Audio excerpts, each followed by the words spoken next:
إن الحمد لله نحمده ونستعينه ونستهديه ونستغفره ونعوذ بالله من شرور أنفسنا وسيئات أعمالنا.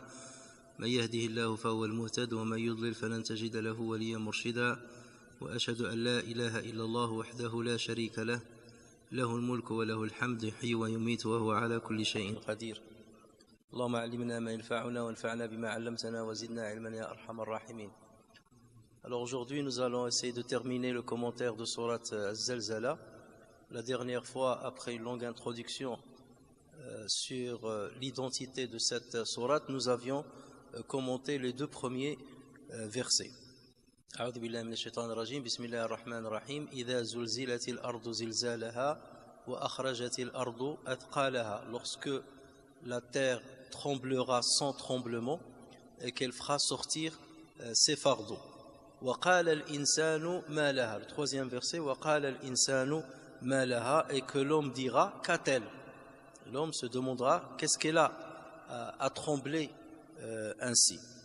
Alors dans ce verset, la première remarque qu'on peut faire, c'est que Allah Azza wa Jalla n'a pas dit وقال الناس ما لها, et les gens ont dit qu'est-ce qu'elle a. وقال الإنسان, donc il a cité le singulier des gens, l'insan. Et là, c'est comme si Allah Azza wa Jalla va nous dire en ce moment-là, c'est chacun pour soi. Chacun posera sa question. Tout le monde est concerné. Et bien entendu, lorsqu'on basculera vers le delà, il n'y a plus ni l'amitié ne servira à rien, la famille ne sert à rien, la compagne ou le compagnon ne servent, tous ces gens-là ne servent absolument à rien. C'est chacun pour soi. Wa kulluhum atihi yawm al-qiyamati farda, et ils viendront à lui tous seuls. Bien, au jour de la résurrection, chacun d'eux se rendra seul auprès de lui, c'est-à-dire auprès de Dieu. Yawma yarfirru al-mar'u min akhihi wa ummihi wa abihi wa sahibatihi wa banihi likulli imri'in minhum yawma idhin sha'nun yughnir. Le jour où l'homme s'enfuira de son frère, de sa mère, de son père, de sa compagne, de ses enfants, car chacun d'eux, ce jour-là, aura son propre cas pour l'occuper. Alors, parce que pourquoi il se pose la question? Tous ces événements-là qui vont arriver, le tremblement de la terre, l'extinction du soleil, tous les événements qui vont accompagner le jour de la résurrection, l'existence en grande partie, et l'existence de la terre et des biens qu'il y a sur la terre, la vie, la mort, tout ça c'est pour cet être humain, comme honneur à cet être humain qu'Allah Azza wa Jal a privilégié par rapport à plusieurs autres créations. Donc tout cela va arriver pour que l'être humain rende compte de ce qu'il œuvrait sur terre. C'était l'être que Dieu a choisi pour être son représentant sur terre. Et ce n'est pas une mission qui est anodine, qui est simple. Donc c'est là où il va dire Malaha, qu'est-ce qui arrive à cette terre-là? Pourquoi tout ce tremblement et tout ce changement, alors qu'on a pris l'habitude de la voir constante et de la voir suivre l'ordre qu'Allah Azza wa Jalla lui a donné et la mission qui lui a été attribuée. Donc l'homme dira Malaha. Et cette question-là, qu'a-t-elle la terre? Cette question-là, c'est plus un étonnement et un effroi plutôt qu'un questionnement. C'est un étonnement. Qu'est-ce qu'elle a à trembler ainsi? C'est quelque chose du jamais vu.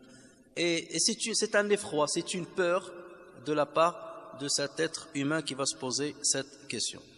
Alors, la question qu'on peut se poser, est-ce que tout le monde posera cette question, aussi bien les croyants que les non-croyants? Là, les savants ont divergé. Certains ont dit tout le monde va poser cette question-là.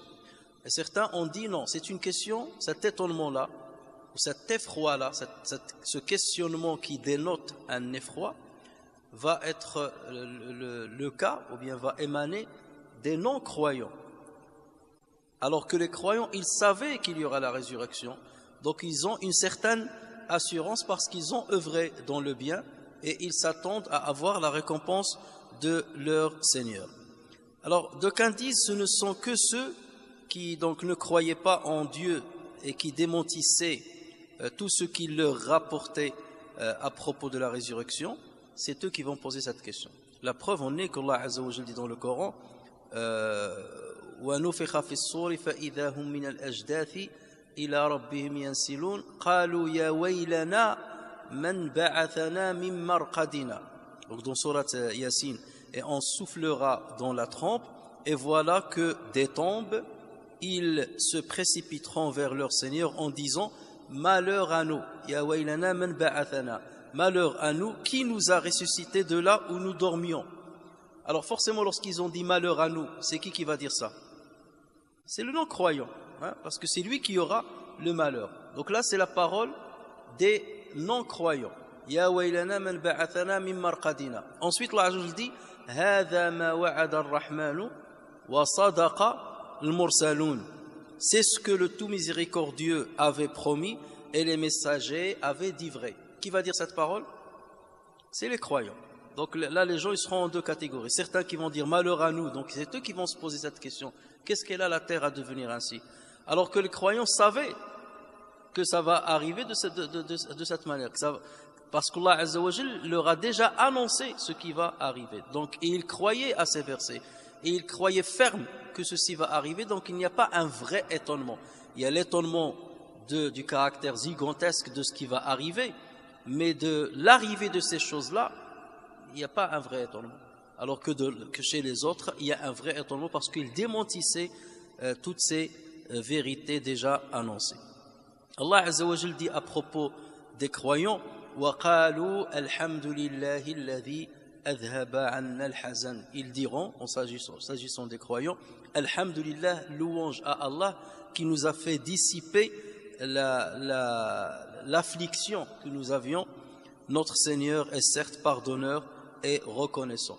Donc Alhamdulillah, ça veut dire qu'ils sont rassurés. Ils ne peuvent pas dire Alhamdulillah, même si c'est au moment où on va rentrer au paradis, mais il y a quand même une certaine assurance chez les croyants. Celui qui recevra le livre de sa main droite, tenez, lisez mon livre. J'avais cru que j'allais recevoir un jugement. Donc je croyais déjà à cela. Donc voilà ce que disent une bonne partie des savants, c'est que cette parole-là, ma laha, c'est un questionnement qui va être émis par ceux qui ne croyaient pas en Allah Azza wa Jalla. وقال الإنسان ما لها يومئذ تحدث أخبارها. Ce jour-là, elle contera son histoire. يومئذ تحدث أخبارها. Alors ce verset-là, c'est lui la réponse au tout premier verset de cette sourate. Rappelez-vous, on a dit que la sourate a commencé par إذا zulzilatil ardu zilzalaha. Et idha, on a dit que c'est une conjonction de subordination liée au temps.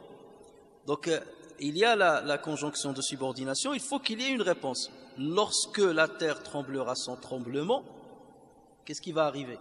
Donc on est en train d'attendre la réponse. Là, donc il a dit, lorsque la terre tremblera son tremblement et que la terre sortira ses fardeaux et que l'homme dira qu'est-ce qu'elle a? Donc c'est quoi la réponse? Qu'est-ce qui va? Yaouma idhin, ce jour-là, la terre racontera son histoire. Donc c'est la réponse à la conjonction de subordination. C'est la deuxième phrase qu'on attendait. Et il y aura une autre phrase aussi qui va dans ce sens-là. Yaouma idhin yasduru an-nasu ashtatan liyuraw a'malahum. Là aussi ça va dans le même sens que Yaouma idhin tuhaddithu akhbara. Ce sont ces deux phrases-là qui sont la réponse à la conjonction de subordination. Alors, yawma idhin, al-yawm, ça vient de l'yawm. Et l'yawm en arabe, il englobe deux choses. Il englobe la journée et il englobe le soir. Il englobe la journée et le soir. C'est pour cela que certains ont dit, yawma idhin, on peut la comprendre de deux sens. Soit c'est, yawma idhin, ça veut dire la journée et le soir. Donc, dans la journée, c'est la terre qui va trembler. Et il y aura d'autres événements qui vont s'en suivre, comme le fait que les montagnes vont s'effriter, ainsi de suite, suite à ce tremblement de terre. Et le soir, parce que c'est dans le soir, normalement, que les astres apparaissent, que les astres montrent ou émettent leur lumière, c'est là que les astres vont s'éteindre et s'obscurcir. Lorsque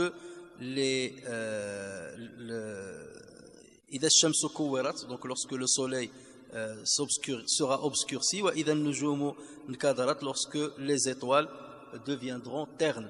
Donc là, c'est plus pour le soir. Les étoiles seront ternes le soir. Si on considère que Yawma Idin parle d'une journée qui est divisée en deux parties.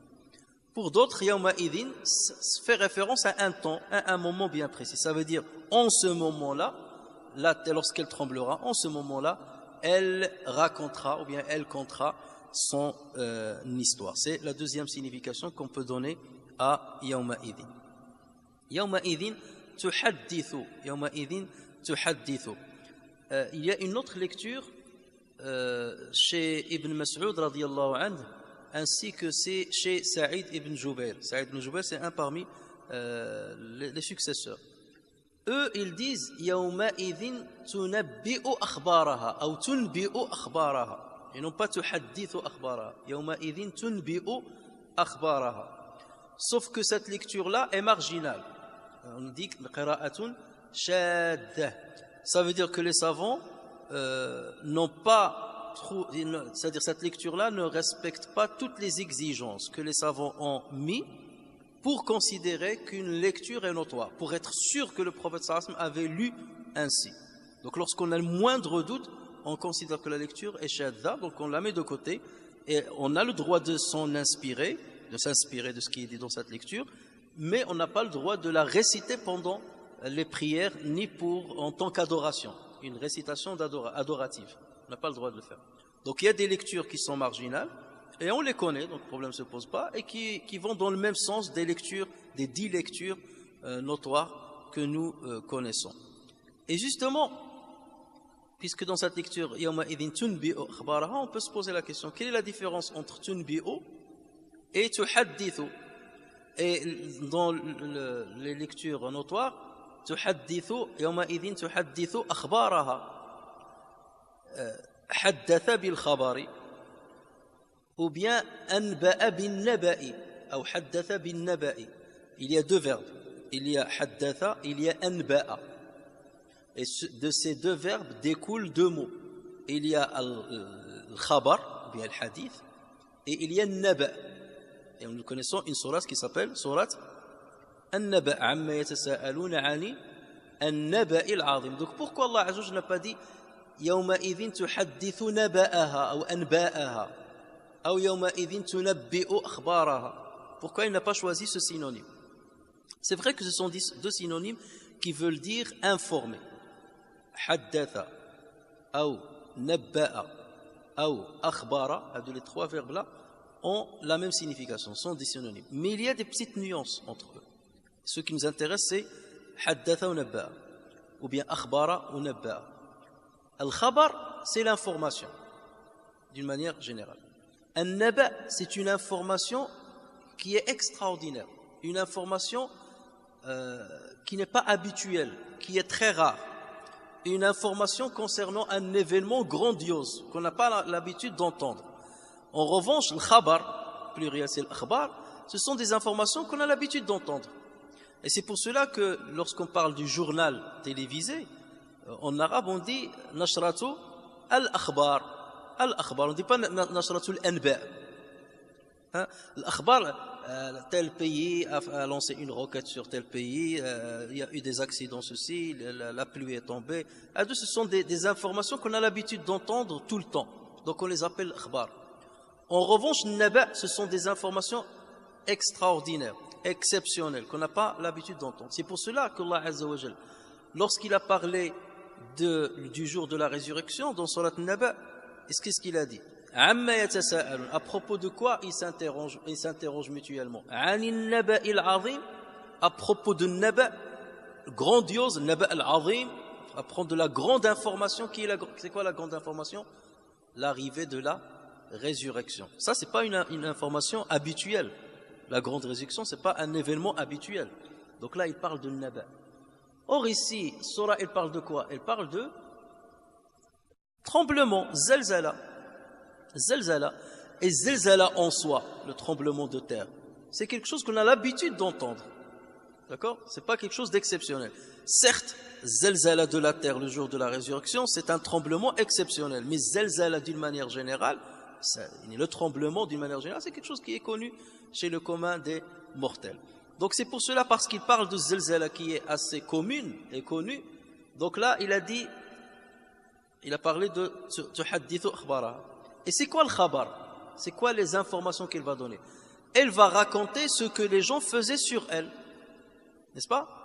Un tel a fait ceci, un tel a fait cela, celui-là a fait un péché, celui-là a fait un bienfait. Et ces informations-là ne sont pas des informations exceptionnelles, extraordinaires.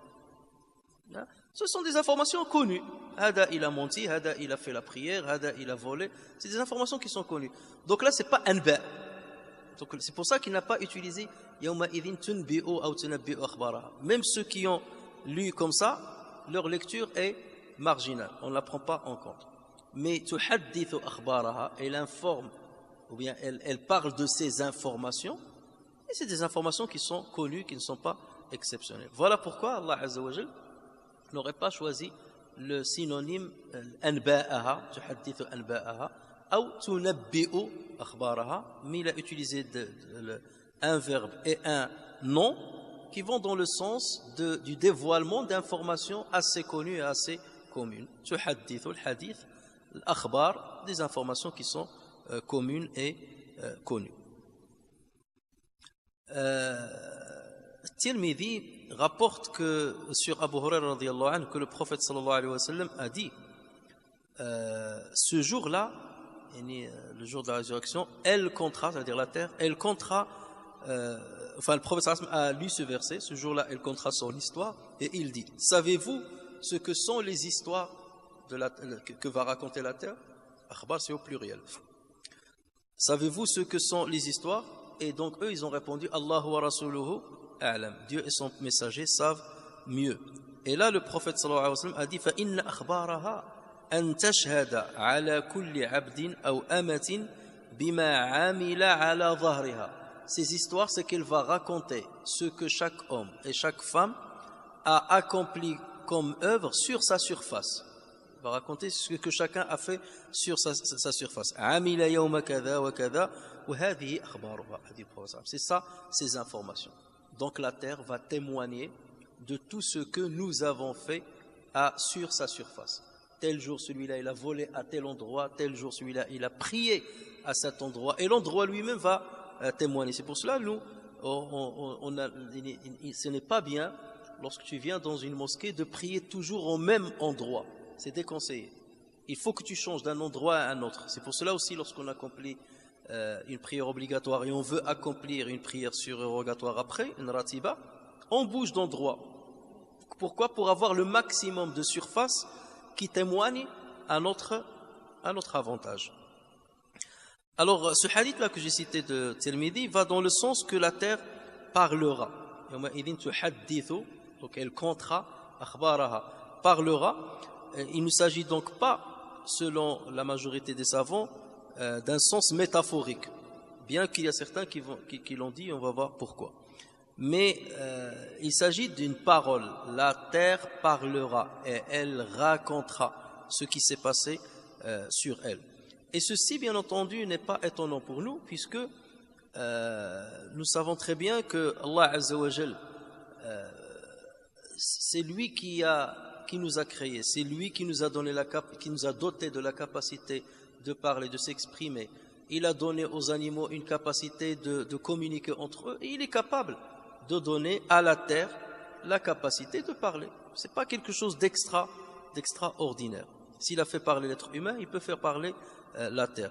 Et d'autant plus que dans plusieurs versets et plusieurs hadiths, il est rapporté que certaines créatures qui sont inanimées, ou bien parfois même immatérielles, comme on va le voir, immatérielles, peuvent communiquer et peuvent avoir, ce qui est immatériel peut avoir aussi une forme matérielle dans l'au-delà. Exemple, Allah Azza wa Jal dit يَوْمَ نَقُولُ لِجَهَنَّمَ هَلِ امْتَلَأْتِ فَتَقُولُ هَلْ مِنْ مَزِيدٍ. Le jour où on dira à l'enfer, est-ce que tu as été rempli?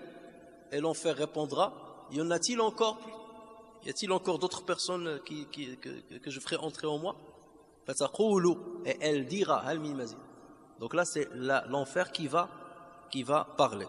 Lorsque Allah Azza wa Jal dit إِذَا أُلْقُوا فِيهَا سَمِعُوا لَهَا شَهِيقًا وهي تفور, quand ils y seront jetés, ça veut dire dans l'enfer, quand ils y seront jetés, ils lui entendront un gémissement pendant qu'elle bouillonne. Donc on va entendre l'enfer gémir, comme un être humain gémit lorsqu'il souffre d'une douleur. D'accord? Et c'est le cas aussi des bonnes œuvres et des mauvaises œuvres qui se transformeront dans la tombe en des êtres humains, en un être humain. Dans un long hadith rapporté par l'imam Ahmed sur Al-Bara ibn Azib, c'est un hadith qui a été authentifié par plusieurs savants, parmi lesquels Albani. Dans ce hadith-là, Al-Bara ibn Azib rapporte sur le prophète sallallahu alayhi wa sallam le déroulement, ou bien les événements qui arriveront après la mort d'un être humain, qu'il soit croyant ou pas croyant. Et donc, dans ce que le prophète sallallahu alayhi wa sallam dit, c'est que lorsque on enterrera le mort et ainsi de suite, il y a un homme qui va apparaître devant lui. Un homme qui a un beau visage, qui a une belle odeur, qui est bien habillé, et il va lui dire: je suis venu t'annoncer une bonne nouvelle. Hein? Et l'autre va lui dire: qui es-tu? Il va lui dire: Ana amaluka salih. Je suis tes bonnes œuvres. Ça veut dire quoi? Ça veut dire que les bonnes œuvres du croyant vont s'incarner en un être humain qui est beau à voir, qui a un beau parfum, qui est bien habillé et qui va accompagner le croyant dans sa tombe jusqu'au jour de la résurrection, pour qu'il ne soit pas seul. Quant aux mécréants, donc c'est un homme qui va apparaître, qui a une odeur nauséabonde, qui a un visage noir, qui est avec des habits de goudron, et il va lui dire: qui es-tu? Il va dire: Ana amaluka sayyi, je suis tes mauvaises œuvres, et je suis venu t'accompagner pendant le séjour que tu vas passer dans ta tombe. Donc voici encore un hadith qui montre que même quelque chose qui est immatériel, à savoir en l'occurrence les œuvres, les bonnes et les mauvaises œuvres, peuvent s'incarner en quelque chose qui est matériel et qui parlera aux défunts. Alors que c'est immatériel. Alors que la terre déjà, elle est matérielle et elle est vivante. Donc c'est encore plus facile de la faire, bien entendu, parler. C'est le cas aussi d'un autre hadith rapporté par Al-Bukhari et Muslim notamment, sur Abu Sa'id Al-Khudri radiyallahu anhu, où le prophète sallallahu alayhi wa sallam dit: le jour du jugement, c'est un hadith dans lequel le prophète sallallahu alayhi wa sallam dit: on ramènera la mort sous forme d'un beau bélier. Ça veut dire la mort sera incarnée, Allah va la faire incarner sous forme d'un bélier. Et quelqu'un va lancer un appel aux gens du paradis: savez-vous ce que c'est? C'est-à-dire, savez-vous ce qu'est ce bélier-là? Ils vont dire: oui, c'est la mort, parce qu'ils l'ont déjà vu au moment de leur mort. Et ensuite, il lancera un appel aux résidents de l'enfer. Il va leur dire: aux gens de l'enfer, ceux qui se dirigent vers l'enfer et ceux qui se dirigent vers le paradis. Il va leur dire: aux gens résidents de l'enfer, savez-vous ce qu'est cet animal?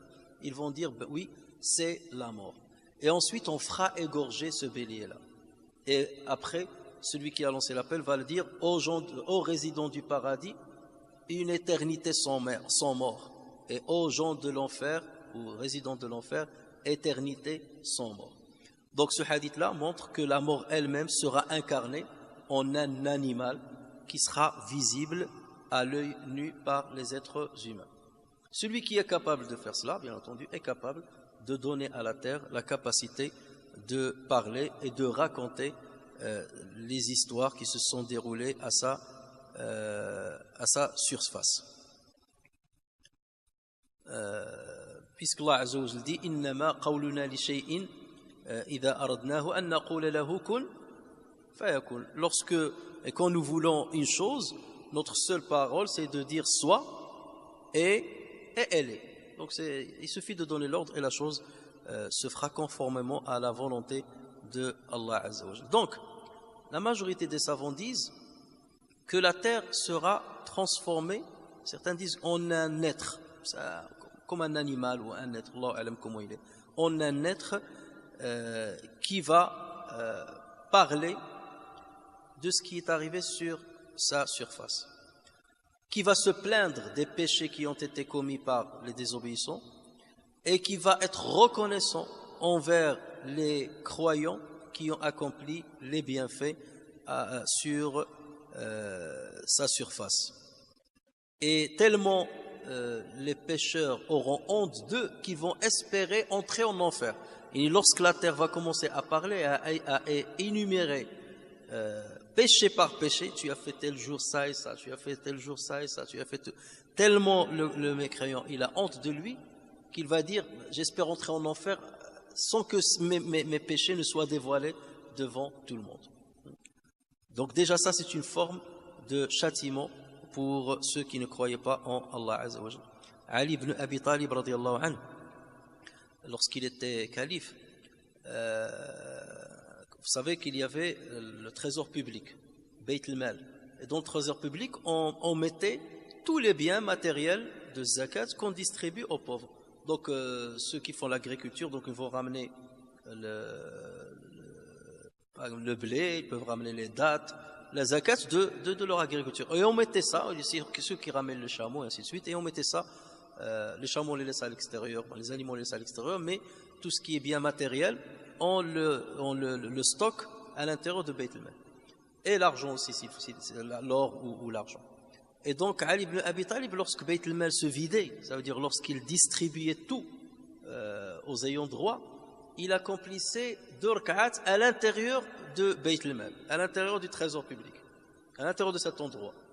Et lorsqu'il termine sa prière, il disait la tashhadanna anni mala'tuka bihaqqin wa faraghtuka bihaqq. Il dit au trésor public, au trésor, à l'endroit, tu témoigneras le jour du jugement que je t'ai rempli avec justice et que je t'ai vidé avec justice.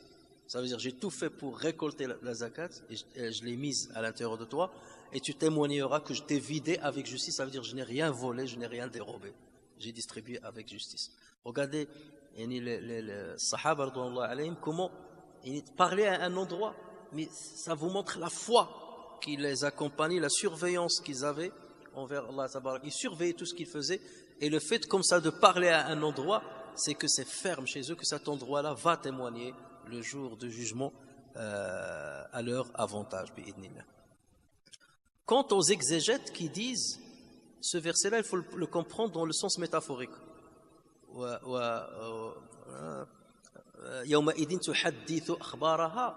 Ça, il dit c'est une forme métaphorique.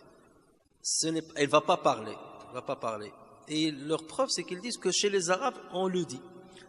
Les Arabes, notamment les poètes, lorsqu'ils viennent devant une demeure ancienne où il a habité, où ses ancêtres ont habité, où un peuple a habité, ils disaient وَالدَّارُ لَوْ حَدَّثَتْنَا ذَاتُ أَخْبَارِ. Si cette demeure pouvait, si cette demeure nous parlait, elle racontera beaucoup d'histoires.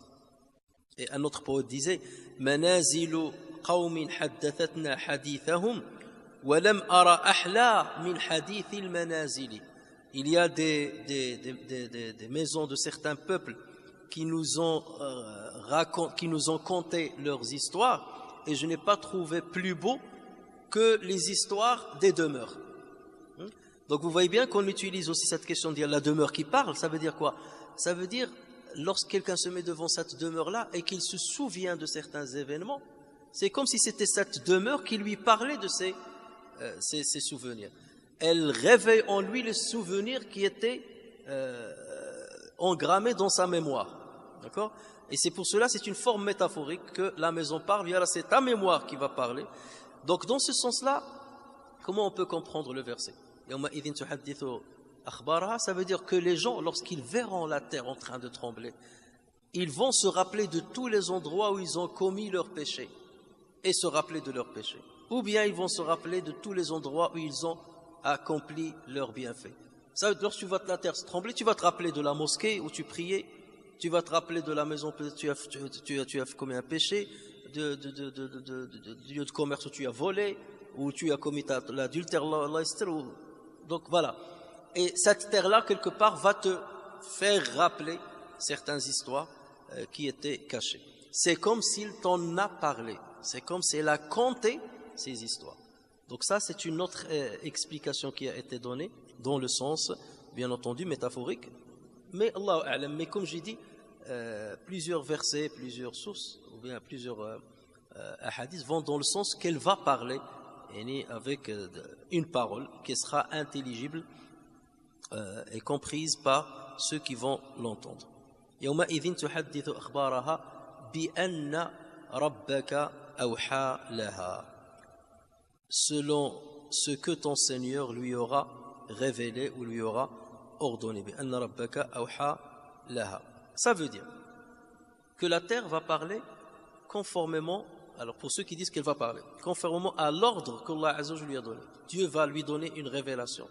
On va expliquer ce que c'est que la révélation ici. Awha va lui donner l'ordre de raconter ce qui s'est passé à sa surface. Et donc elle va dire, moi je me soumets à ce que Dieu m'a donné comme ordre. Voilà, ne m'en voulez pas. Dieu m'a donné un ordre, j'exécute l'ordre. Donc de par l'ordre qui m'a été donné, je raconte mes histoires et ce que vous avez fait sur moi. بأن ربك أوحى لها. Le verbe awha, c'est un verbe qui peut avoir plusieurs significations. Bon, le but ici, ce n'est pas de nous étaler sur toutes les significations. Mais lorsqu'il s'agit de l'wahi, wahiyullah, la révélation divine, on peut distinguer deux grandes catégories de l'wahi. Il y a ce qu'on appelle al-wahi al-shar'i, la révélation législative. C'est quoi la révélation législative? C'est tout ce que Allah Azza wa Jalla révèle aux prophètes. Donc il leur révèle des paroles, il leur révèle des histoires. Et cette révélation peut se passer de différentes manières. Soit il leur parle directement. C'est le cas de Moussa alayhi salam. Wa kallama Allahu Moussa taklima. Dieu a parlé à Moïse véritablement. Taklima, adam fi'l mutlaq, ça veut dire véritablement, une vraie parole. Ou bien Allah Azza wa Jalla, il envoie un ange qui va révéler un message, le message divin, à ce prophète. وما كان لبشر أن يكلمه الله إلا وحيا أو من وراء حجاب أو يرسل رسولا فيوحي بإذنه ما يشاء.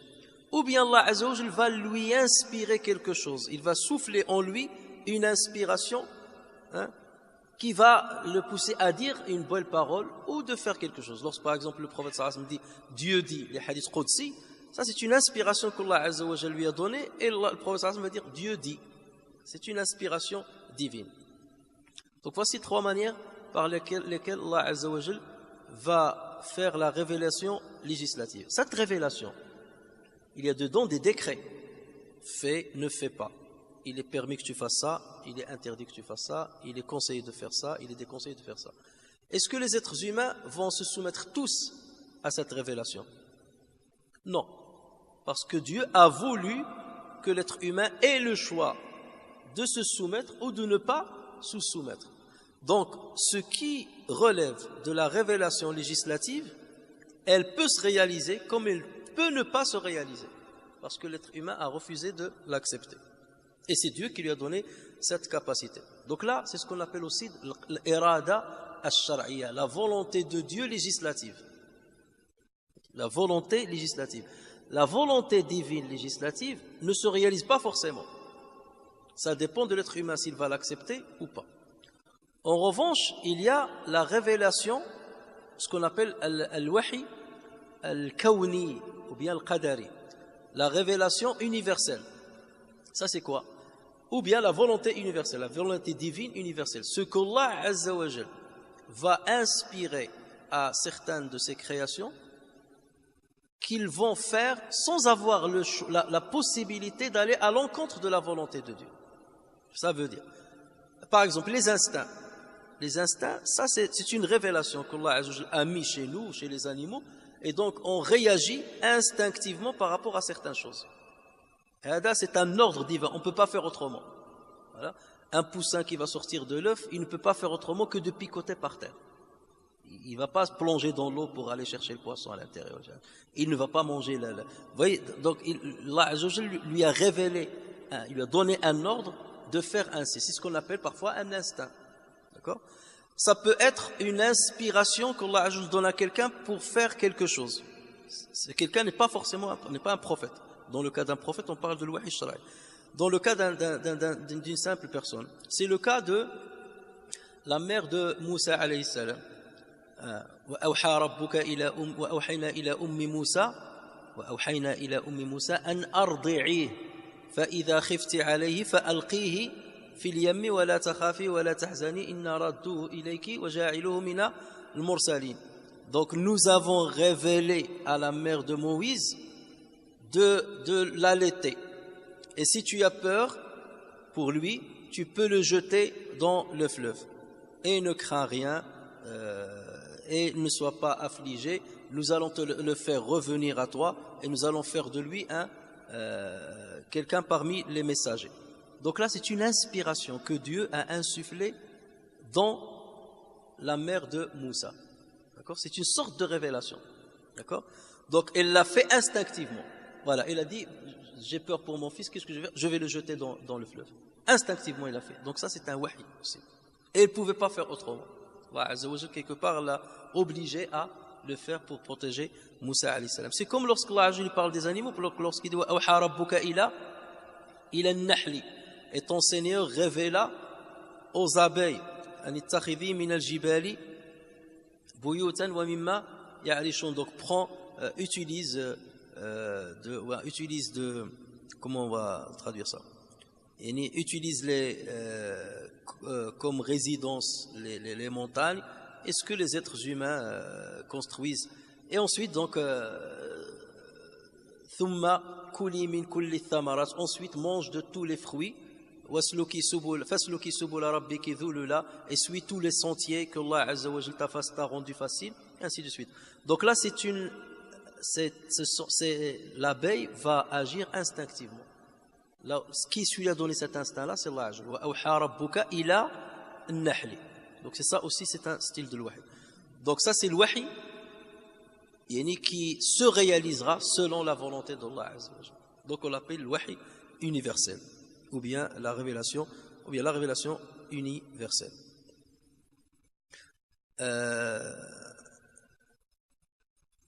Où est-ce que j'en suis dans mes feuilles?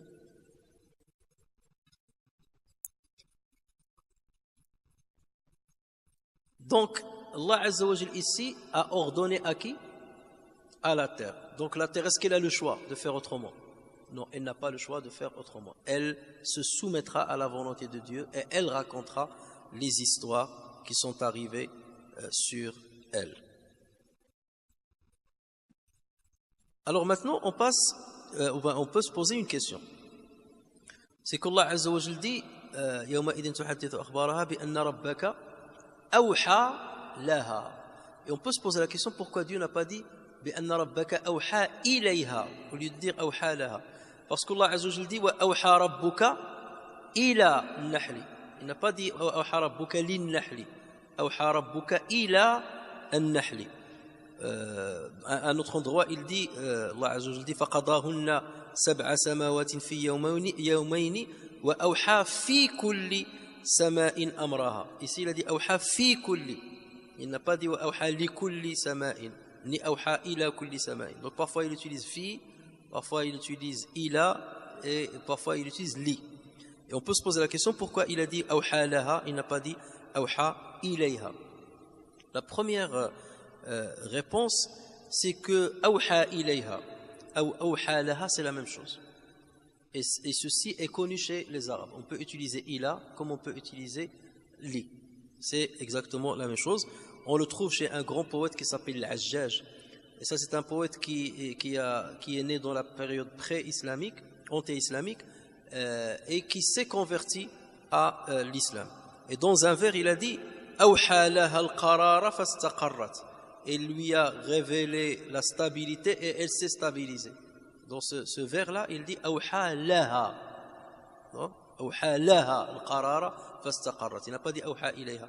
Donc c'est quelque chose qui s'utilise chez les Arabes parce que c'était un poète avant l'islam, et même s'il est devenu musulman, ça veut dire qu'il maîtrise la langue arabe. Ça, c'est la première explication. Donc laha ou ilayha, c'est la même chose.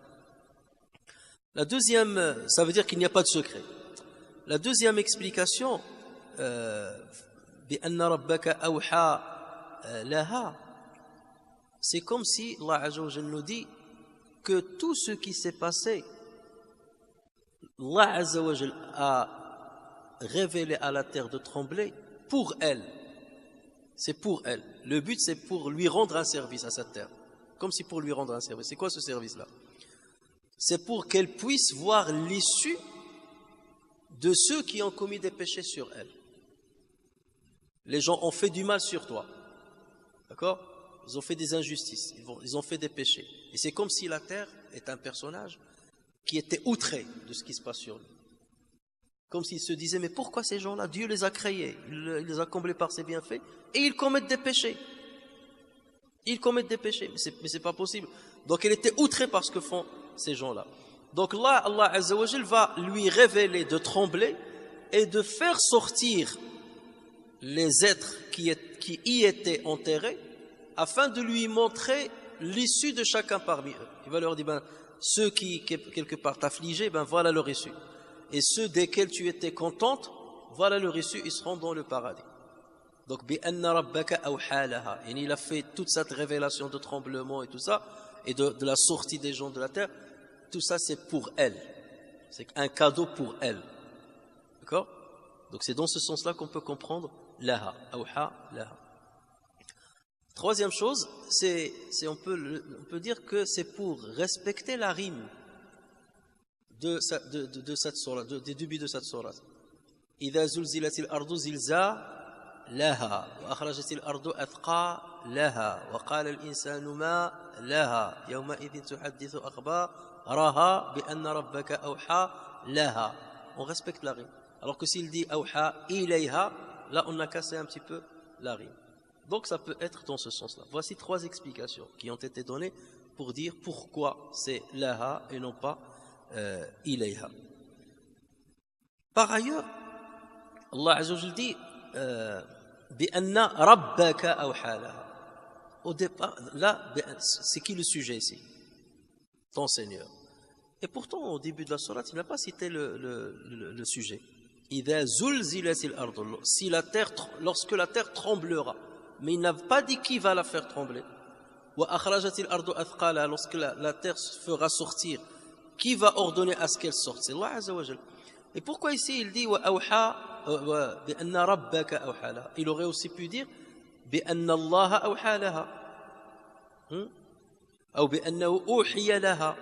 mais pourquoi il dit ton Seigneur? Là, rabbaka, le kaf, là, le pronom, il revient à qui? Ton. Il revient au prophète sallallahu alayhi wa sallam. Comme ça peut revenir aussi aux croyants. Parce que ton Seigneur, Ibadu ar-Rahman, Ibadullah, ça se dit des croyants. Plutôt des croyants, dans ce sens-là. Donc pourquoi Allah Azza wa Jal aurait utilisé Rabbaka? Parce que nous sommes dans une situation d'effroi qui fait peur, le tremblement de la terre, les gens qui sortent de Kada, donc tout le monde a peur. Et là, Allah Azza wa Jal dit Rabbaka. C'est comme pour le rassurer. Toi, tu n'es pas concerné par les catastrophes de ce jour-là. C'est pour ça que, parce que Rabb, ça vient de Tarbiya, celui qui a éduqué, celui qui a protégé, celui qui a octroyé. Donc là, c'est comme si Allah Azza wa Jalla est en train de nous rassurer, de rassurer le croyant. Rabbak. Donc, c'est ton Seigneur lui a ordonné. Donc, mon Seigneur l'a ordonné, donc j'ai pas à craindre. Ton Seigneur, donc il te reconnaît, il est en train de te reconnaître. Il est en train de reconnaître ta soumission à lui. Hein? Ton Seigneur, ça veut dire que tu t'es soumis à lui. Donc c'est une manière de rassurer le prophète sallallahu alayhi wa sallam et par lui de rassurer tout croyant qui va lire cette sourate. Cette sourate qui est difficile, et voilà une lueur d'espoir et d'assurance qui est donnée au prophète sallallahu alayhi wa sallam et aux croyants qui liront cette sourate. بِأَنَّ رَبَّكَ أَوْحَى لَهَا. يَوْمَئِذٍ, le verset 6, يَوْمَئِذٍ يَصْدُرُ النَّاسُ أَشْتَاتًا لِيُرَوْا أَعْمَالَهُم. Ce jour-là, les gens sortiront séparément pour que leur soient montrées leurs œuvres, لِيُرَوْا أَعْمَالَهُم, c'est-à-dire afin de leur faire voir leurs œuvres. يَوْمَئِذٍ يَصْدُرُ. الصُّدُور, c'est la sortie d'un endroit de rassemblement. Tu sors d'un endroit où les gens étaient rassemblés. Donc ça fait référence à deux choses. Si on continue le verset, si on voit la suite de verset, on va penser à deux choses. C'est la sortie de la tombe, des tombes où les gens étaient rassemblés. C'est la sortie des profondeurs de la terre où les gens étaient rassemblés, morts, vers l'extérieur. pour être jugé. Ou bien c'est le fait de quitter l'endroit du rassemblement, Ard al-Mahshar, la terre du rassemblement, du grand rassemblement, pour vers la dernière issue, soit vers le paradis, soit vers l'enfer. Afin de leur montrer leurs œuvres. Si on prend afin de leur montrer leurs œuvres, ça veut dire afin de les juger sur les œuvres qu'ils ont accomplies. Leur montrer, donc on va les montrer où? Dans les livres qui recueillaient leurs œuvres. Donc si on prend cette explication-là, dans ce cas, yasdurun nasu, ça veut dire ils vont sortir des tombes vers la terre du jugement, afin de voir les œuvres qu'ils ont accomplies.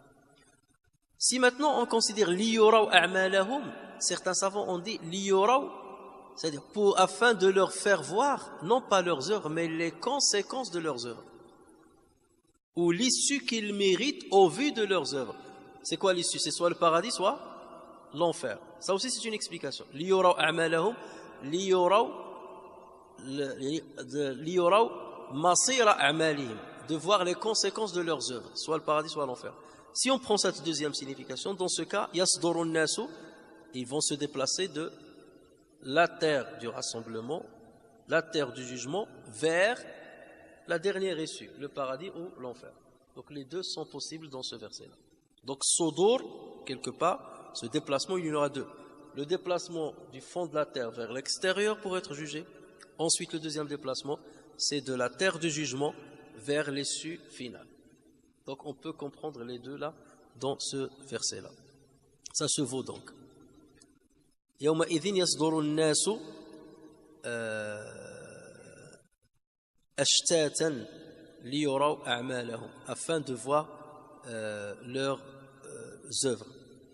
Allah Azza wa Jalla nous montre dans plusieurs versets que nous allons voir nos œuvres et tout ce qui a été consigné dans nos livres va nous être exposé. Allah Azza wa Jalla dit à ce propos et on déposera le livre de chacun, alors tu verras les criminels effrayés à cause de ce qu'il y a dedans, dire malheur à nous, qu'a donc ce livre à nos maîtres de mentionner ni péché véniel ni péché capital, et ils trouveront devant eux tout ce qu'ils ont œuvré, et ton Seigneur ne fait pas du tort à personne, ne fait du tort à personne. Je le dis, ووضع الكتاب فترى المجرمين مشفقين مما فيه ويقولون يا ويلنا ما لهذا الكتاب لا يغادر صغيرة ولا كبيرة إلا أحصاها ووجدوا ما عملوا حاضرا ولا يظلم ربك أحدا. Donc ils verront tout ce qu'ils ont commis, grand ou petit péché. Donc on nous fera voir tous les péchés. Et on reviendra, est-ce que vraiment tous les péchés ou pas, même les petits ou pas. Ashtatan, ça veut dire séparément. Et ce terme-là, ashtatan, il peut avoir trois significations, selon le sens qu'on va donner au verset.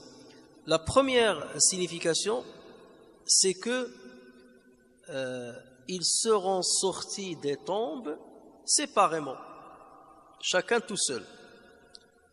Et par la suite, ils seront conduits vers le paradis ou vers l'enfer, à la fin, bien entendu, du jugement, vers le paradis ou vers l'enfer, dans un état qui correspond à l'issue finale.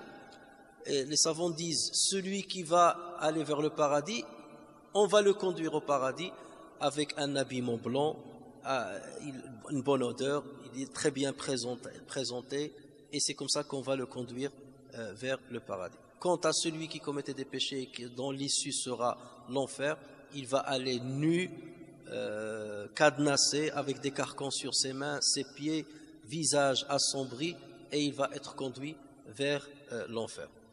Donc voilà une première signification, sortir séparément, chacun tout seul. La deuxième signification, c'est qu'ils sortiront, mais après ils seront groupés par catégorie. Par exemple, les croyants, chaque groupe de croyants va suivre son prophète. Et on a des hadiths qui vont dans ce sens. Le prophète sallallahu alayhi wa sallam a dit Uridat alayya al-umam, on va me présenter les communautés et je verrai un prophète passer avec une personne, un prophète passer avec deux personnes, un prophète passer avec une grande communauté. Ça veut dire un prophète avec une personne, ça veut dire un prophète venir tout seul parce que personne ne l'a suivi. Il y a un prophète qui a été suivi seulement par deux personnes, un prophète par plus ou moins deux personnes. Donc là, Dieu va regrouper tout le monde par catégorie. Les musulmans seront regroupés entre eux, les chrétiens entre eux, les juifs entre eux, les mages entre eux, les idolâtres entre eux, et ainsi de suite. Donc, il dit ashtatan, en plusieurs catégories. Donc là, on n'est plus dans la première explication, chacun tout seul.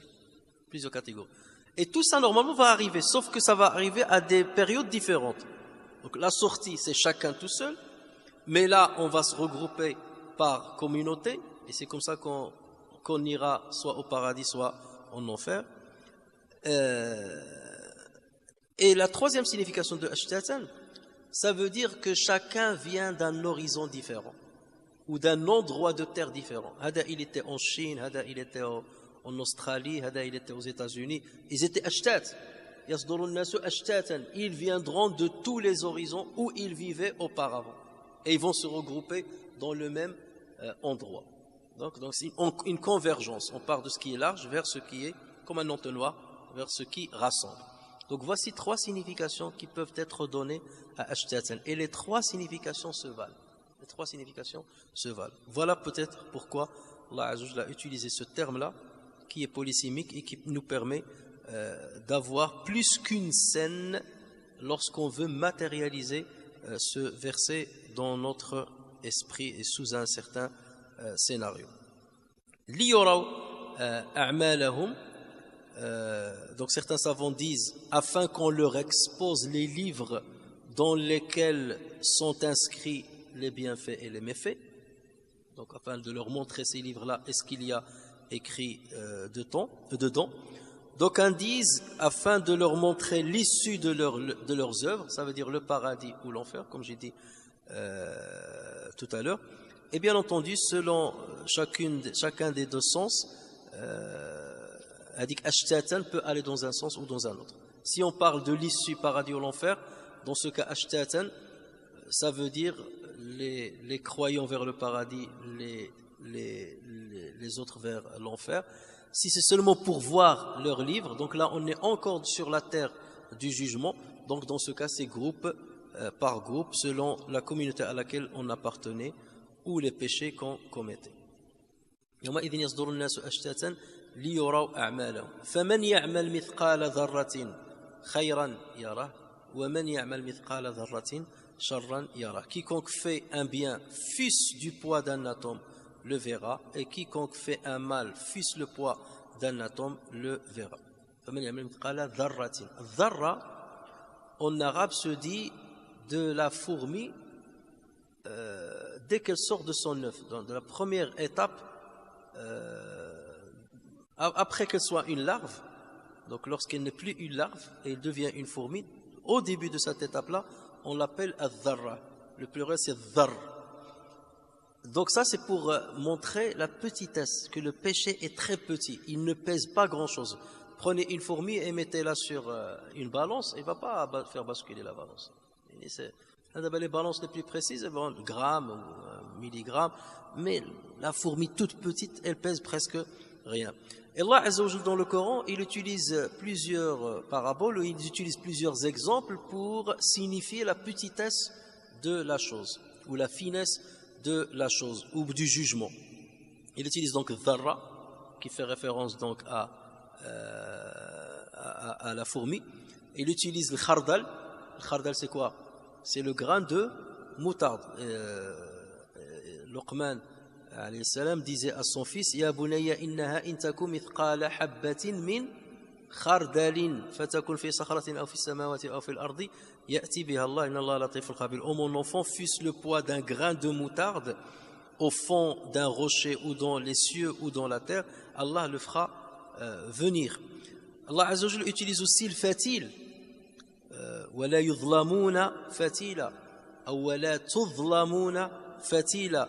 Ils ne seront pas, ou vous ne serez pas, selon la sourate, vous ne serez pas lésés, fût-ce d'un brin de noyau de date. Le fait-il, c'est lorsque vous prenez un noyau de date, à un moment, il y a une petite fente, et dans la fente-là, il y a un filament. Et donc, le filament, c'est ce qu'on appelle al-fatil. En revanche, la pellicule qui couvre le noyau, on l'appelle comment en arabe? Al-qitmir. Ma yamlikuna min qitmir. Donc le qitmir, c'est la pellicule qui entoure le noyau. Vous enlevez cette pellicule. Après, il y a une petite fente. Cette fente-là, dedans, il y a un filament. Vous le tirez. Celui-là, on l'appelle al-fatil. Wala yudlamuna fatila. Ils ne seront pas lésés, ne serait-ce que ne fût-ce un fatil. Donc c'est pour montrer la petitesse de la chose et pour montrer la finesse du jugement. Allah Azza wa Jalla utilise aussi naqir, le mot naqir. ومن يعمل من الصالحات من ذكر أو أنثى وهو مؤمن فأولئك يدخلون الجنة ولا يظلمون نقيرا. Et quiconque homme ou femme fait de bonnes œuvres tout en étant croyant, parce que s'il n'est pas croyant, on verra, les voilà ceux qui entreront au paradis et on ne leur fera aucune injustice, fût-ce d'un creux de noyau de date. Naqir, lorsque vous prenez le noyau de la date, au milieu de la fente, vous allez trouver un petit point, un petit creux, tout petit, presque même pas 1 millimètre. C'est ce qu'on appelle un naqir. Donc ça, ce sont les explications que les savants donnent ou donnaient jusqu'à maintenant. Il y a certains qui ont essayé de donner des explications plus contemporaines au vu des découvertes scientifiques. Donc certains ont dit al-dharra, c'est plus l'atome. Lorsqu'on a découvert l'atome et on a pensé que c'est le constituant le plus petit de la matière, certains ont dit c'est ça à quoi Dieu fait référence. Et d'ailleurs c'est pour ça que l'atome, lorsque les Arabes ont voulu lui donner un nom, parce que l'atome on ne le connaissait pas auparavant, et ils l'ont appelé quoi? Al-dharra. Al-dharra, parce qu'on pensait que c'est le plus petit, donc on s'est référé au Coran, et c'est la plus petite chose qui existe. Mais bien entendu, avec le temps, on a découvert d'autres constituants de l'atome. L'atome, il est fait d'un noyau et d'électrons, et le noyau, il est fait de protons et de neutrons, et le proton et les neutrons sont faits de quoi? Vous n'êtes pas à jour, hein? Ils sont faits de quarks, ce qu'on appelle les quarks. Les quarks, on a remarqué que les quarks, autant les autres, ils ont un mouvement circulaire, les quarks, quant à eux, ils ont un mouvement du haut vers le bas. D'accord? Vertical, un mouvement comme ça. D'accord?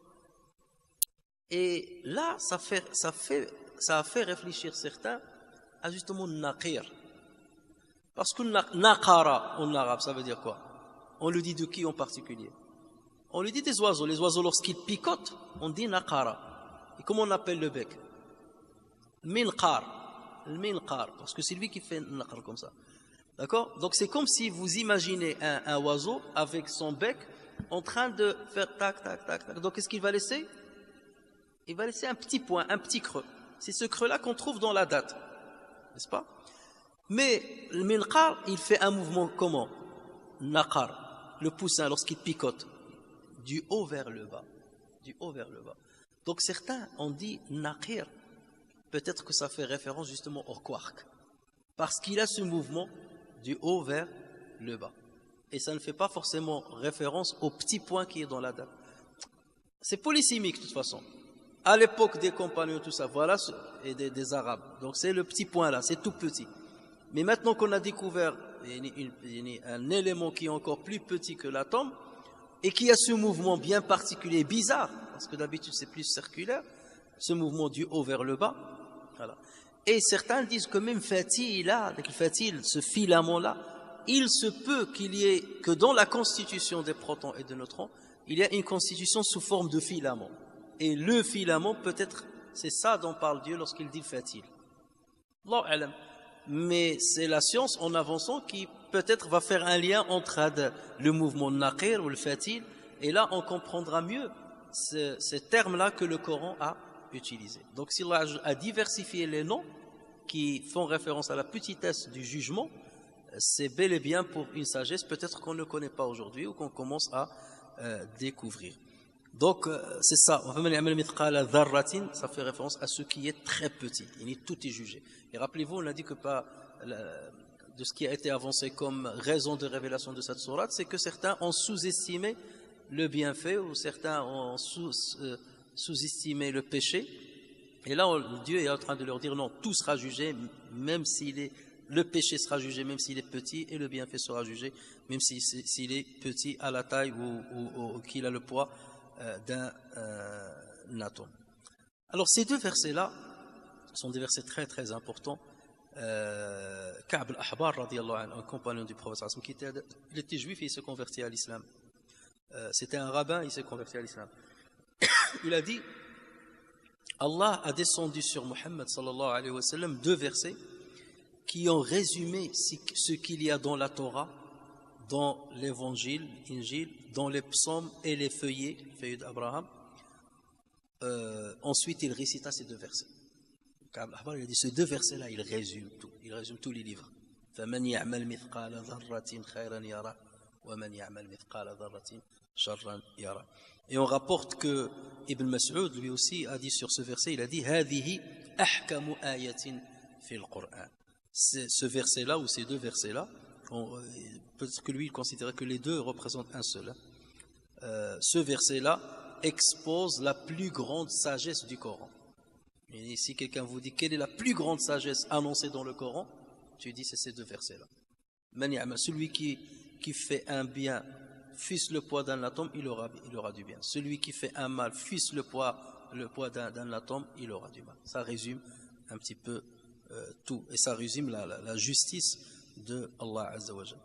Et l'imam Hassan al-Basri rahimahullah rapporte que un homme qui s'appelait Sa'sa'a ibn Najiyah, et lui c'est le grand-père de Al-Farazdaq, qui était un grand poète connu chez les musulmans. Cet homme est venu chez le prophète sallallahu alayhi wa sallam lui demander de lui réciter des versets.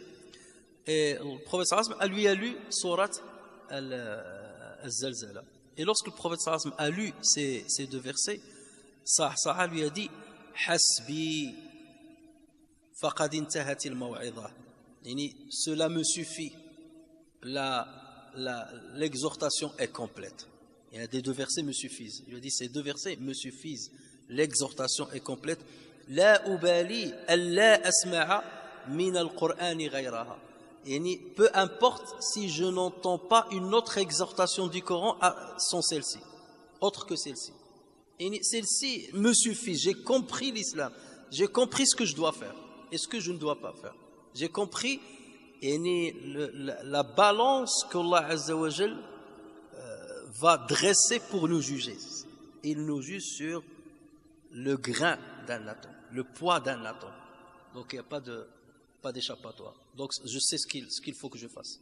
Il faut que je fasse très très très attention. Donc ça c'est pour vous montrer comment on ressentait ce verset-là. Alors pour ce qui est du bien récompensé, fût-ce du poids d'un atome, cela est compréhensible pour un croyant, n'est-ce pas? Un croyant qui fait un bien, fût-ce le poids d'un atome et qu'il soit récompensé, ça on peut le comprendre.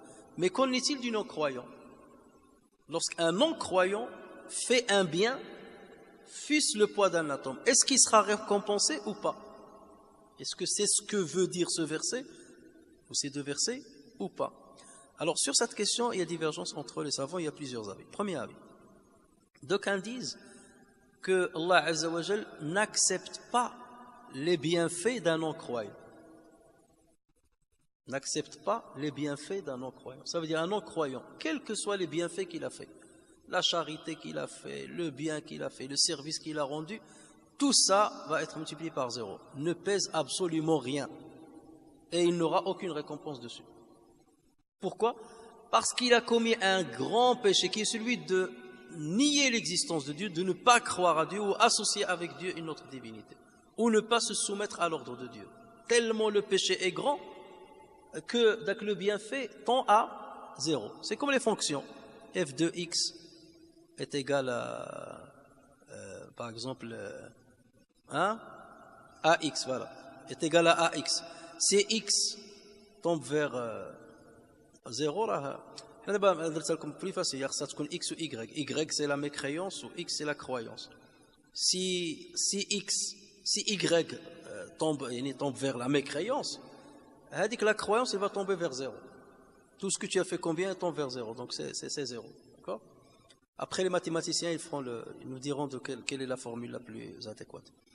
Mais parce que le péché est tellement grand, Dieu t'a créé, il t'a comblé, il t'a sorti du néant vers l'existant et tu ne crois pas en lui ou tu ne te soumets pas à lui. Ouais, tu veux qu'il te récompense sur le bienfait. Donc le bienfait, c'est lui qui t'a guidé à le faire.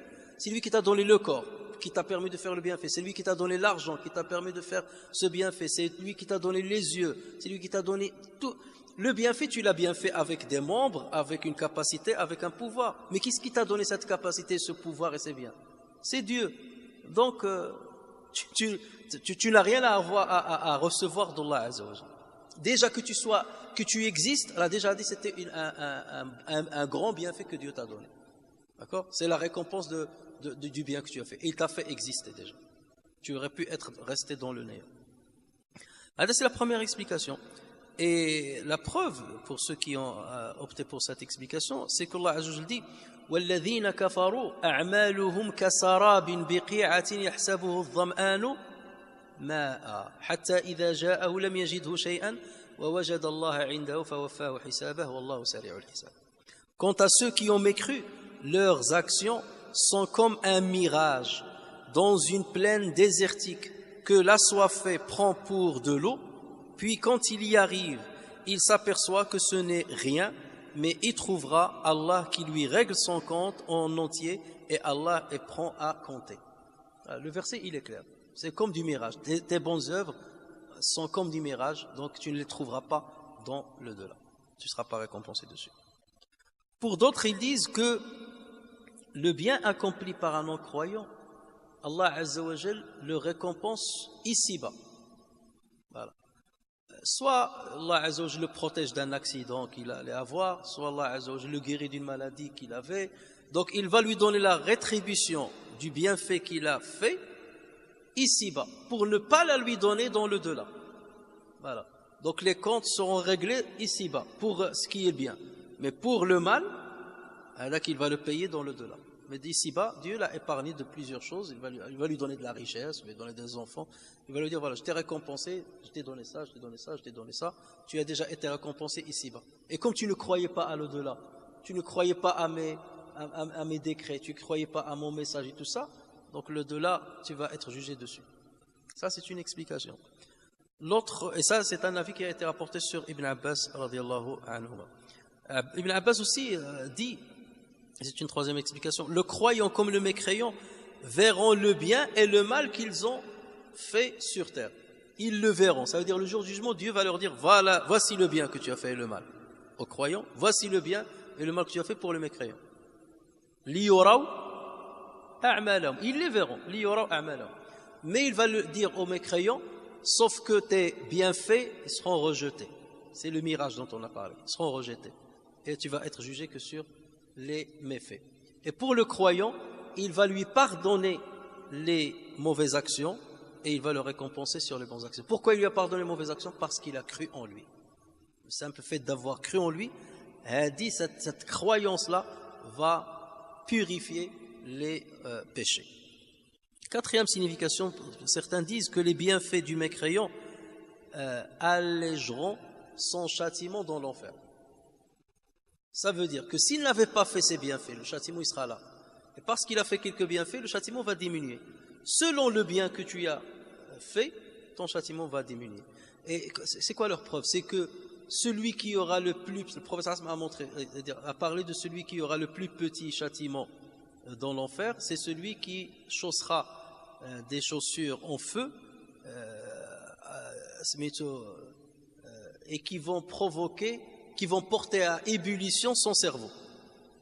Et dans certains récits, ça sera qui? Ça sera le cas de Abu Talib, l'oncle du prophète sallallahu alayhi wa sallam. Abu Talib était mécréant, mais il a fait un bien énorme au prophète sallallahu alayhi wa sallam. Il a protégé le prophète, il a grandi le prophète, il a protégé contre les mécréants, ainsi de suite.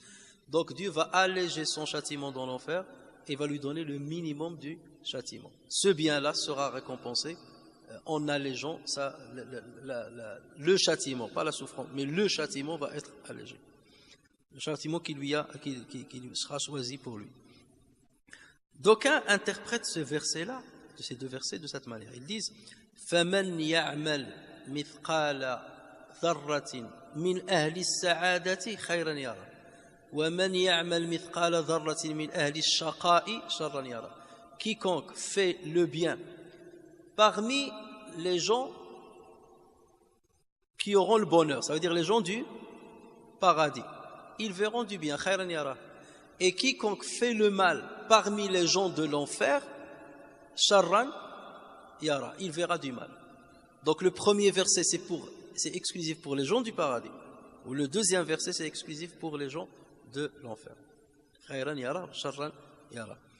Pourquoi? Parce que, disent-ils, il y a des hadiths où le prophète dit que certains croyants vont se dresser devant Allah Azza wa Jal, et Dieu va lui dire tu as fait ça, tu as fait ce péché là, et le croyant va dire oui.